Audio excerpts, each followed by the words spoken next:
This is the original portable computer, the good old Osborne 1, a 5-inch screen, 2 floppy disk drives, and yes, it is portable. It's got a handle and 25 pounds underneath it. Portable computers have come a long way since the old Osborne, smaller, lighter, readable LCD screens, battery power, 40-megabyte hard drives, even 386 chips. Today we take a look at the new generation of portable laptop computers on this edition of the Computer Chronicles.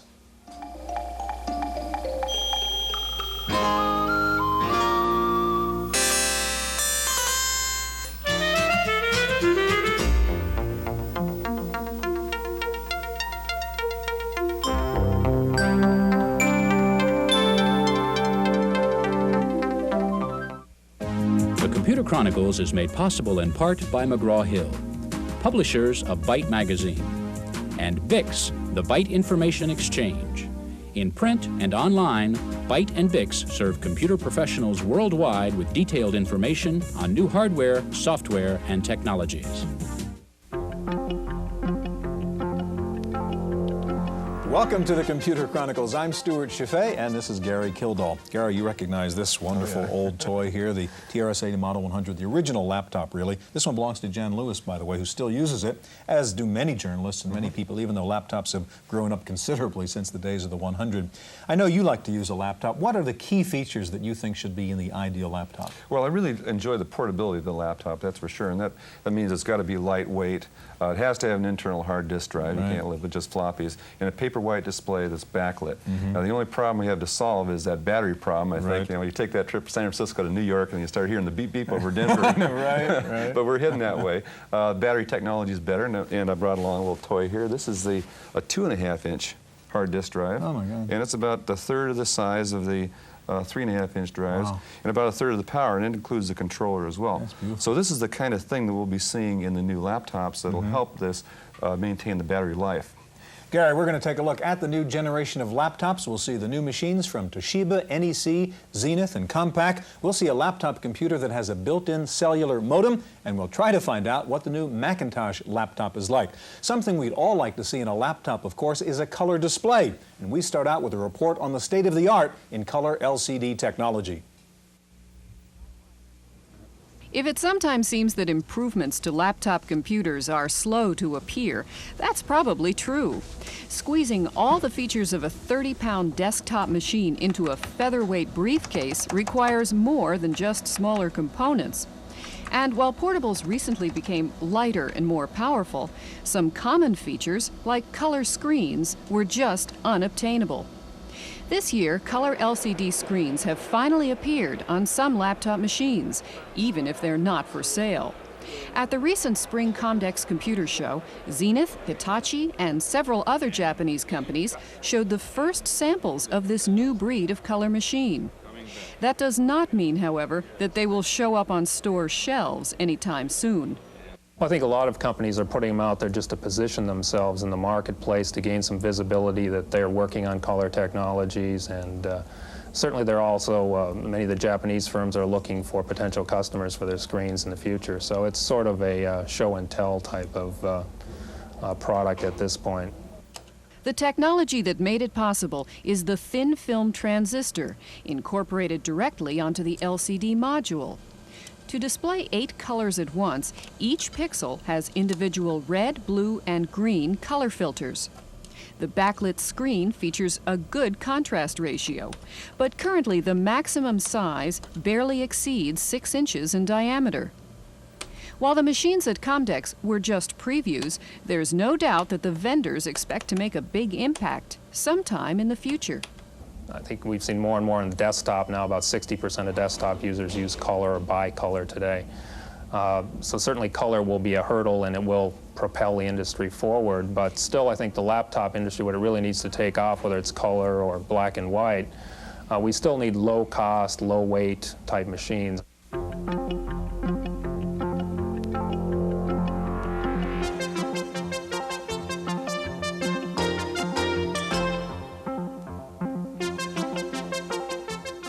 With us in the studio now is Keith Comer, PC Product Manager with Toshiba. Next to Keith, Kevin Menken, Director of Product Development with Zenith. Gary? Kevin, just in my own personal experience, I was one of the early adopters of laptops years ago, and I didn't buy another one until recently because there were a lot of problems in between. What is it that's happened over the last year to really make laptops I think it's more really usable? been over the last 2 or 3 years. The progression of the screens has gotten very, very strong, so that it's equal to the monitor that you can put on your desk. Plus, as far as laptops go, battery life outpaced AC onlys in 1987, and so running for 3 hours, 4 hours, or something like that is something that's an acceptable level for people, and that transition for the technology has been very important also. Yeah, Keith, what's your reading on that? Well, What's we have happened two last different year? kinds of portables. We still sell the battery-powered units, like people that need to compute on the go need, and then we also have the AC-powered units that people use that need to be able to compute with power where they end up. You know, in the office is powerful. You get to a hotel, you have AC there. You go to a meeting, you have AC there. Like, what are people looking for in laptops? Well, we find that there are two classes of laptops, that the battery-powered units sell to that kind of market, where the AC ones have that. Well, let's take the portable battery-powered one. What are people looking for in terms of features? They need the screen to be good, the battery life, of course, like Kevin says. We like to put as many ports as possible across them so that they are self-contained enough. Let's talk about that machine in particular, Keith, while you're going into it. This is your T1600. Right. And tell us what's in it and give us a little walkthrough. Well, this is equivalent to an IBM AT. This is a 12 megahertz 286. It's got a 287 socket. It's got a 20 megabyte hard drive, a 3.5-inch floppy. This is an EGA compatible screen. It's got 16 grayscales. It's a backlit Super Twist LCD. The keyboard is equivalent to an IBM 101 keyboard. It goes all the way up to F12. On the back here, you've got all your standard ports. There's external video for an EGA monitor, 2 serial ports, parallel external floppy in case you need to convert. It's also got a space here for a modem, which would be this kind of modem here. And then on the side, there's a little door that opens, and we have one of our Toshiba slots, and that'll take this other kind of modem here. We've also got a what is that card, Ethernet Keith? board now. This is Ethernet. It's got both the thin and the thick cable Ethernet. We also have an expansion chassis card that goes into that slot. So we offer expandability for those that need it, and then, of course, all the standard Now, in the ports, too. expansion chassis, what does that go to? It goes to another box that you set There's alongside another box your that holds 5 IBM-style cards. Okay, and So those are all available now? oh, absolutely. Yeah. And what's the battery story on this one? This one actually comes with 2 batteries. They're up here in the front. They just snap out like this. And how much life on a battery? It's hard to say. There's a bunch of battery-saving features. The hard drive spins itself down. The backlight spins down. The processor can go into a coma if you're not using it. So if I walk on the plane with those 2 batteries, how far do I go? You can get up to 5 hours. It just depends on if you let the battery-saving features save you those batteries. Kevin, let's turn to your Zenith Turbo Sport there, I guess. Tell us about what the unique features are of that machine. Well, this one we look at as a complete desktop replacement in the 386 marketplace, and We're talking 386 here. That was a 286 yes, Keith's machine. Okay. and with the extension that, in addition to the desktop features like removable keyboard and all the ports and full complement of memory, we have a tremendously viewable fluorescent screen here. But the key here is that we strongly believe that the battery life issue is a key issue to the laptop, and this one actually runs at 3 hours. We tend not to quote ranges. We try to quote that conservative test, and we shoot for a 3-hour minimum on all of our You've got an AC portables. right now, though, huh? Yes, I could pull it, and the system will still stay up. And so if we tape for 3 hours, it's still up. You know, one of the things, Kevin, that your machine has is what we call white paper white display. Page white, right? Page white, okay. Can you tell us the difference between all these displays? We've got a page white display here, there's something blue and white here. Sure. Page white is a technology that's really built on a couple of things. First, the LCD panel is a special compensating layered LCD. That's what gets you the black and white.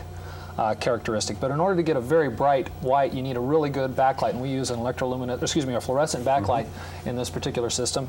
And a fluorescent backlight that's very high efficiency and still runs off a battery is one of the things that's very important. We have an excellent diffuser as part of this display system as well that makes the backlight very even so that you just don't spot the tubes. Now, what are the other technologies that are being used right now? Real popular is electroluminescent and also the gas plasma. They tend to, those technologies are really AC driven though. Getting a 20-to-1 contrast ratio really restricts yourself to LCD technology, and getting one to run under battery is a tough thing to do, and we really tried to work very hard on 5 areas of the technology in the display. Now, one of the things that is bothersome to me in a laptop or portable like this, with this kind of display, is you seem to lose the mouse form just like you lose the cursor all the time. Is that going to be a constant problem in these displays? Well, I think you can spot it with here, as with this ledge here. I have a full complement of ports in this very small footprint here. But because of this ledge, I can keep the mouse attached actually even when I travel. And if you notice, I'm running Microsoft Windows and Excel here, and the spotting of the cursor is something that does move quite well across the screen. A little trouble seeing. Okay, we have a little bit of time left, Keith, and I want you to tell us a little bit about the 5200. That's your highest end machine, isn't it? Right, the 5200 is our 20 megahertz 386. It comes with either a 100 megabyte hard drive or a 40. This is a VGA compatible 16 grayscale gas plasma display. This display does come off, so you can set a monitor above it and be sleek on your desktop. It's a 101 compatible keyboard. Comes with 2 megabytes. It's now expandable up to 14 megabytes using the new 4 megabit RAM chips that we just announced. It's also replaces a desktop in that it's got 2 slots back here. This panel comes off. There's a full-length 16-bit slot and a half-length 8-bit slot. Or this bottom space can be occupied by one of our Toshiba cards like the Ethernet or this modem that's in here now. Now, this is an AC-only machine. This is AC only. Okay. Real quick, what's the prices here on these 3 machines we've seen, Keith? This one's list price at $49.99.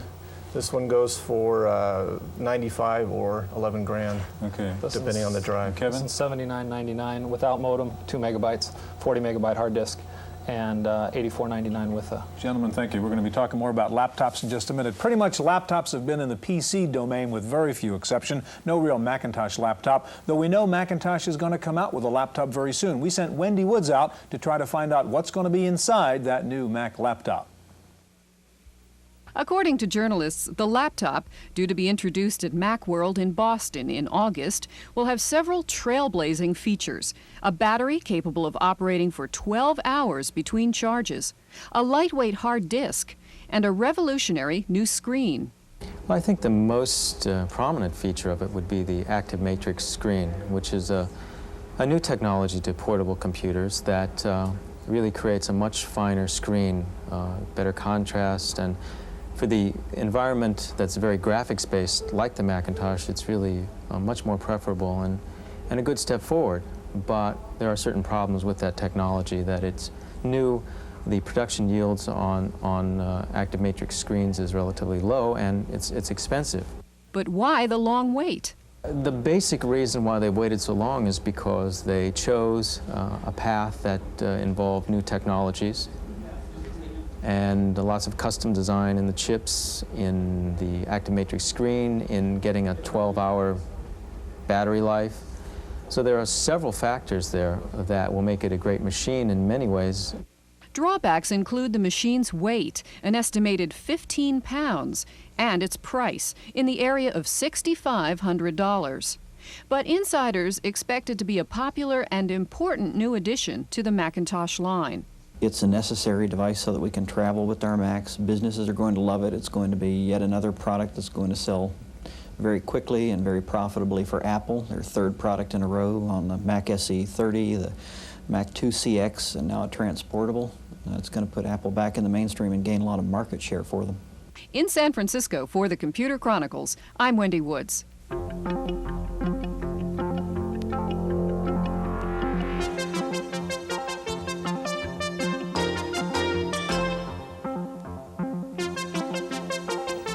Joining us in the studio now is Mac McLaughlin. Mac is Director of Western Operations for Compaq. Next to Mac, Jim Bartlett, Manager of Strategic Marketing for NEC. Gary? Mac, I understand that this is Compaq's first portable. Is that correct? No, this is our first laptop. First laptop, portable. okay. Or battery-operated, really. Or battery-operated. Okay, get all the adjectives in there. You got it, okay. Battery-operated laptop. Why did Compaq wait this long to get into this particular segment of the market? Well, the technology, in our opinion, was not ready for us to be able to provide a full-function laptop computer. And in particular, what? What kind of technology? Primarily the screen. We did a lot of testing with the market to find out what was an acceptable level, and the VGA monitor was really what was seen as an acceptable level screen. Can you tell us a little bit about this machine? You bet. As I mentioned, it does have a VGA monitor. It's a 10-inch diagonal screen. And in addition to the VGA capability of the screen, it also will accept EGA or CGA written software. And also, do you have a connection on the back then that would go to a normal VGA monitor? Yes, indeed. In fact, you can plug in either a CGA, EGA, or a VGA color monitor as well. The keyboard also is easily removed from the top of the unit, and we find that especially on an airplane, when you try to put a laptop on the tray, that sometimes it's nice to be able to take the keyboard off and put it in your lap to use that. What else is in here, Mac? Well, the battery fits right in the front of the unit. I brought an extra battery along with me so you could see that. And it uses a 3.5-inch 1.4 megabyte floppy drive. And it comes with either a 20 or a 40 megabyte hard drive. Uses the C286 microprocessor that runs at 12 megahertz. So it's a very, very high performance system. Okay, and what kind of time do you get on the, let's say, normal usage? In the well, it's a minimum of 3 hours in the battery. Normal usage depends on whether or not you're using a graphics-intensive software package or whether it's text. And you can carry on an extra battery pack. Carry an extra battery pack usually and just slip it in. Okay, what's in the back of the machine, Mac? How can we get in and out of this thing? Okay, glad you asked. On the back of the unit, there is a port for a parallel for a printer. Serial port, a port to plug into the VGA, as we talked about before, for an external monitor. And in addition to that, it has the ability to plug in the full-size 101 keyboard so that if you wanted to use a full-size keyboard, you could. I've got a couple of interesting connectors over here, look like telco. Does it have a built-in modem then? Is that that's correct. It does have a built-in modem that plugs in on the side, and in addition to that, it has an AC adapter port on this side of it. Okay. What's the big fat one on the right there? Well, this is what we think is one of the most important features of the unit. This plugs into the docking port, so you can actually take your laptop, plug it into a docking port, and then use it as an office computer in your office. The docking port then has a recharger built into it, so it recharges the battery, and also has 2 slots in it, so that you can use 2 additional slots for any other. And is this removable then, so you can then use? Well, this can be closed down. Oh, I see. And then, of course, you would use your color monitor along with your 101 keyboard when in the office. You can upload the software you've been working on or the programs you've been working on, and then download it when you want to take it home at night. Jim, you've got a very different approach here with the NEC Ultralight, very small. Tell us what your approach is to a laptop. Okay, Stuart. Well, we've taken several approaches to laptops and have quite a range, but this product is the first in this class anyway, we feel. It's 4.4 pounds, so it's about the size of a PC magazine. Right. And it can fit into any briefcase without displacing any of your important work papers. So now we have a machine that people can throw in the briefcase and not have to think consciously, am I going to need it or am I not going to need it when I get to the other end of my trip? Jim, what's inside it? What are the components we're dealing with? Oh, this is based on a V30 processor running at 10 megahertz. So it's got about the same horsepower as an 8 megahertz 286 machine as far as processing power. Okay. It has 640K of RAM. It has a backlit display that does both text and graphics. Right. Now the catch or the benefit, depending on how you look at it, is no drives, right? Well, there's no floppy drive inside the machine. There's a separate floppy drive that can be plugged into the expansion port on the back, but we do have a silicon hard disk, which is one of the other very unique things that we did in this machine. It's a 2 megabyte silicon hard disk, and it's differentiated from what we've talked about in the past in the RAM disks in that it actually has the same physical attributes from a piece of software looking at it, looks like a physical hard disk. Does it retain the data then after the power Yes. goes down? Right, it's an integral system that has silicon file chips with a battery to hold them, hold up the to 2 information. megs. Right, it's Okay. either 1 megabyte or 2 megabyte for the hard disk. Then the other thing we've done is provided ROM cards and RAM cards that can go into this slot on the side. I have one card in here in the side, and there's an additional one I have here. So you can buy standard packages. Lotus 1, 2, 3, you know, WordPerfect 5.0, those kinds of things on these cards, and install that in your ROM card slot in addition to whatever you store on the silicon hard disk. Now, did you say you also have a RAM card? Is that right? Right. This is a RAM card in the slot right here. And that gives you how much storage there? This particular one is 256K. I have Procom on this card. And battery life, given that you don't have to worry about mechanical drives. Yeah, it's 2 hours of life on this product. And we found is that over 50%, about 60% of the people in the market research that we have done through an independent source indicate that 1 to 2 hours is what they use daily. Now, there are going to be some people who require more. And we're working plane trip across the country. Actually, it's interesting, 87% of all domestic flights, 2 hours of battery life is enough. Real quick, just a few seconds left. Give me prices on these two machines, Mac. With a 20 megabyte hard file, it's $53.99, and with the 40 megabyte, it's $59.99. And the ultralight? It's $29.99 with a 1 megabyte silicon hard disk, and with 2 megabyte hard disk, it's $36.99. Great, thank you. This has a 2400 baud modem built in as well. In just a minute, we'll take a look at a laptop that has a built-in cellular modem. Stay with us.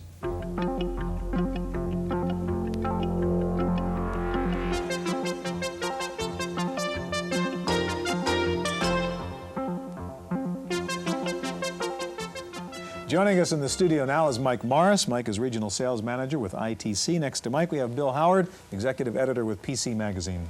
Mike, we've got a device sitting on the table here, and I'm not sure whether it's a telephone or a computer. Computer with an antenna. Well, it's a little bit of both. Okay, what is it? Intelligence Technology has developed a truly unique product in that we have merged a 286 laptop computer with a cellular telephone. In addition to that, we have developed a cellular error-correcting modem. So for the first time in the industry, we are providing error-free data transmission. So I could have this with me in my car anywhere, call up a database, call up my home computer, an online service. That's correct. Also provided with the unit is a 12-volt car adapter, so you can plug in through there. Can you prove this thing works? Absolutely. Go ahead. Let me just place a call to the host. And there's no cables up your sleeve here, right? That's correct. Okay, we're really using that antenna. Tell us what you're doing as you do it, Mike. Okay. I'm just dialing in my local number to the host. Which is where? Where are you calling? That's in Dallas. You're calling Texas. That's correct. We use Mirror 2, the communication software, with this. So you've got a phone and modem in here. I mean, you can actually carry on a voice conversation That's too correct. through this. That's correct. Comes standard with the handset, which is included with the product. Then you can do hands-free voice with the built-in speakerphone. Now, what would That's be correct. the primary application for this? Does a salesman use it? Or Well, it would be big in the insurance industry, your major defense contractors, real estate industry, your municipalities. That's just to name a few. You online here? Yes, I have access to my host in Dallas now. I'm just entering my password, and I have successfully connected by way of cellular into the host in Dallas. And again, we are totally free of any hardwire landline. Right. Now, you running on AC here? Right now we are, but you do have could run on battery battery. power. That's correct. Okay. You've got about 1 hour battery life. And you could then be just downloading files or doing anything you normally do That's with that. correct. What about the cost of that thing and the weight of it, Mike? Okay, the weight is 19 pounds, so it's pound for pound the same weight as the Toshiba 3200. We have added a few additional things, batteries, telephone. The weight on it is $75.95. $75.95. Wait on. The weight on, that's the weight, all right. The price is $75.95. Bill, people are always asking me, I want to buy a laptop, what should I buy? We've seen a whole bunch of examples in this show. What's the answer to that question? Is it possible to answer that question? Among the better known vendors, probably most every machine they make is good quality and I'd say worth buying. We have some we like a little more than others. Certainly Zenith, Toshiba, and NEC are the market leaders, and I think they're all quality products. We're also very much impressed with the new Compaq SLT. Compaq's first step into battery power is a very good one. impressed by their power saving. Also some smaller names you may not have heard of. Mitsuba has a nice 286 machine we like a lot. Data World and a few others as well. Also in the low end, Tandy 1400 is a nice machine also. And what should someone expect to pay? We've heard a number of prices here, but in reality, they're probably all discounted somewhat. Sure, sure. Well, we have a joke back at the office that, you know, God invented Protestants because someone has to pay retail, but but even with laptops, you should always bargain carefully. I think for a base PC level machine, 8088 or 8086 processor, about $1,500 to $2,000 with a floppy drive, $2,500 with a hard disk. Your 286 or AT class machine typically about $3,500 with a 20 meg hard drive, and your 386 would be about $4,500 to $5,000 in terms of street price, and that's your base. You'll go up a little bit from there as you add accessories and memory. Is this a good time to buy? People who are saying, well, but tomorrow another thing is going to come out, some new piece of technology. It's always going to get cheaper as if you wait. In the meantime, you've lost the utility of having the machine now for the next 6 months or so. You certainly will see some changes in the next 6 months in terms of less weight, some reduced price, and also some better display technology. If you want one, buy it. Exactly. Gentlemen, thank you very much. That's all the time we have for our look at the new generation of laptops. We'll be back in just a minute with this week's computer news.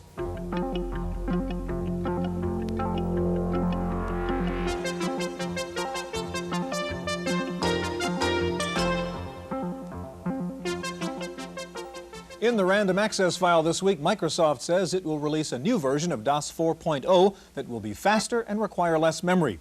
The company also said it's coming out later this year with version 1.2 of OS2, featuring a more powerful file manager. There's also a special version of OS2 being designed for the Intel 386 processor. Ashton Tate has announced a new file recovery program specifically for DBase 3, 3+, and 4. The program restores the full file with embedded characters, shifted data, and headers. And Ashton Tate says it wants you if you're an independent programmer or writer of software books. The company says it's going all out to find new software tools, utilities, and extension products for the DBase environment. Novell has announced a new version of its NetWare software called Network 386 version 3.0. It can support up to 250 users on one server. It also features a simplified installation procedure and dynamic resource configuration, which automatically allocates memory for caches and buffers. Apple has announced new system software for the Apple IIgs. It's the first 16-bit operating system for the 2GS, and it will enable the high-end Apple II to run on an AppleTalk network. Well, it wasn't a computer show, but it was hard to tell. At the National Association of Broadcasters convention, computers were everywhere, as the new buzzwords were desktop video publishing. Symbolics showed off a new version of its video graphics system using a Macintosh 2. Net result, a 50% cut in cost. Studio Spectrum introduced a new Amiga-based graphics system, complete with Amiga 2000, Genlock, and digitized camera, all for $10,000. Sony demonstrated the world's first real-time three-dimensional graphics system for television. The system uses 8 Intel 286 processors working in parallel. Since operations are in real time, there is no need to learn special programming commands. IBM is getting into the intelligent phone business with a new switchboard that identifies the person calling you on a small LCD attached to the phone. Businesses like the idea since the phone signal can automatically trigger a computer to call up a customer's record while the phone is still ringing. Finally, Microsoft Chairman Bill Gates spoke to the Boston Computer Society last week. He said Steve Jobs' next computer is nice, but won't have an impact on the marketplace. And as for the problems that rival Lotus, he suggested Lotus chief Jim Manzi buy a C manual and learn how to program. That's it for this week's Chronicles. We'll see you next time. The Computer Chronicles is made possible in part by McGraw-Hill, publishers of Byte Magazine, and Bix, the Byte Information Exchange. In print and online, Byte and Bix serve computer professionals worldwide with detailed information on new hardware, software, and technologies. For a transcript of this week's Computer Chronicles, send $4 to PTV Publications, Post Office Box 701, Kent, Ohio 44240. Please indicate program date.